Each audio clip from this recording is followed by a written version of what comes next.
பட்டவர்கள். we cannot live the life whom our neighbor lives. நம்ம பக்கத்தில் ஒருத்தர் பக்கத்து வீட்டுக்காரர் வாழ்கிறார்ல, அதே மாதிரி நம்மளால் வாழ முடியுமா? வாழலாமா? கண்டிப்பாக முடியாது. we cannot live like them because we are set apart. Not today, not yesterday. It's from our mother's womb. தாயின் கருப்பையில் உருவாகும் போதே கர்த்தர் உங்களையும் என்னையும் என்ன செஞ்சிருக்கிறாரு? பிரித்தெடுத்திருக்கிறார். we cannot live like other fellow human beings. நம்ம பக்கத்தில் இருக்கக்கூடிய எல்லாரும் போல நம்ம வாழ்ந்து விட முடியுமா? இந்த வேதத்தை சுமக்கிறவர்கள் இந்த வேதத்தின் அடிப்படையில் வாழுகிறதற்கு நம்மளை ஒப்பு கொடுத்தே ஆக வேண்டும். ஒப்பு கொடுத்தே ஆக வேண்டும். வேதத்தை சுமப்பவர்களும் இந்த 4 காரியத்தில் எதிலையாவது ஒன்றில் வீக்காக இருப்பாங்க.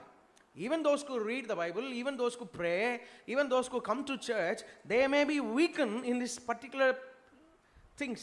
புது காரியத்தினால அவங்க வீக்காக இருப்பாங்க. சில ஒர்க் ஷெட்யூலில் பிஸியாக இருப்பாங்க, ரொம்ப பிஸியாக இருப்பாங்க.